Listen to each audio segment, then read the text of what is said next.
variations of deadlifts that we have and when each is appropriate. All right, now I work mainly in baseball, so I'm going to focus this towards baseball players, but I'm also going to talk about how it would relate for other sports as well. All right, so everybody knows regular deadlift. It's a barbell. Your feet are going to be under your hips.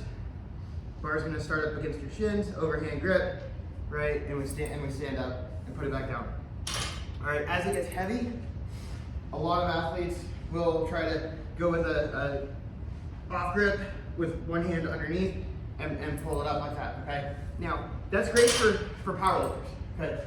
Powerlifters, people that just go to the gym and want to do something simple, that's the exercise that they do, okay? I never have any baseball players or any athletes, competitive athletes, outside of a powerlifter or an Olympic weightlifter doing a regular conventional deadlift, okay?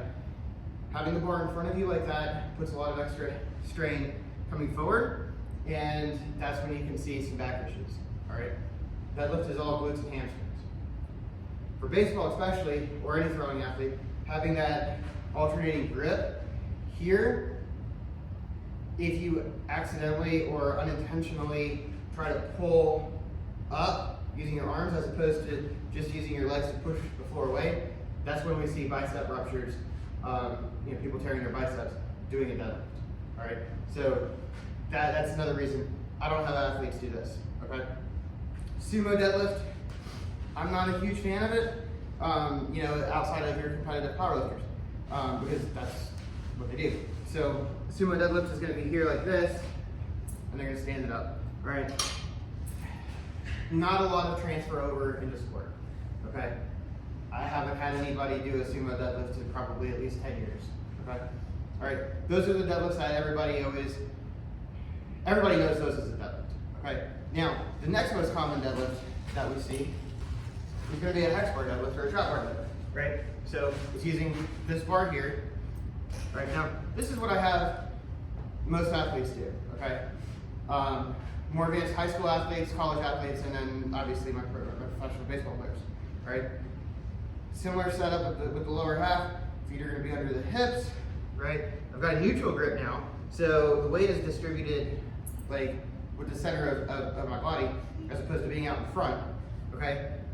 The negative side to this is a lot of people accidentally go into a squat pattern where the knees come forward, all right? So you want to make sure you're still in a hinge pattern, back's going to stay flat, right? Hinge pattern here, I'm just holding the bar with my hands, my arms are not pulling, and I'm pushing the ground away, okay? So from the side, this way, from the side, here's the hinge pattern version of it. This is the right way to do it, okay? Now, the wrong way to do it, that I see a lot of videos on Twitter and Instagram, is here. Here where you can see it better. With the knees forward, this is a squat, okay? This is just a squat with a hex bar, okay? Deadlift pattern, squat pattern.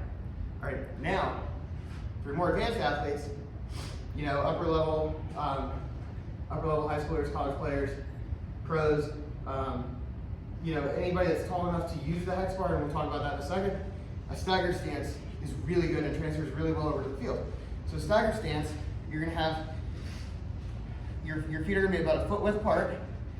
Your back foot is gonna touch, or back foot's gonna be in line with the heel of the front leg, right? So this is your stagger stance right here, okay? More translates over to run. So, right here, and up. Now, I'm mainly pushing off the front leg, all right? The back leg is more of a kickstand, okay? You just have to alternate feet. Make sure you get the same amount of reps on each, all right? So when I program these, it's usually 5 on each side, 3 on each side type thing, okay?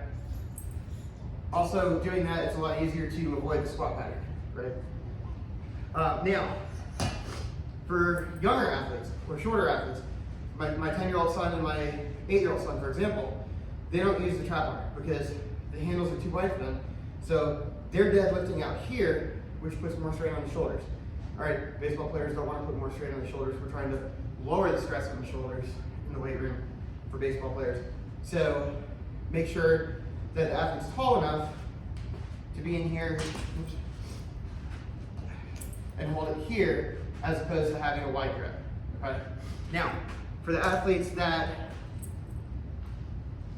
have a wide grip on that, or are too short for that, we can alternate with the kettle, or switch it out with kettlebell deadlift or landmine deadlift. All right, kettlebell deadlift is right here. Okay, or your landmine deadlift. Okay, come over to the side more so you can see it better. Move this one out of the way.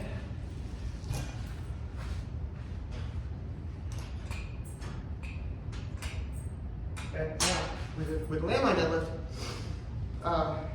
in pro ball or more advanced athletes, I'm going to set them up slightly different. So they're going to have more narrow stance. All right, bar's going to be right here between their feet, and they're going to bow the knees out a little bit.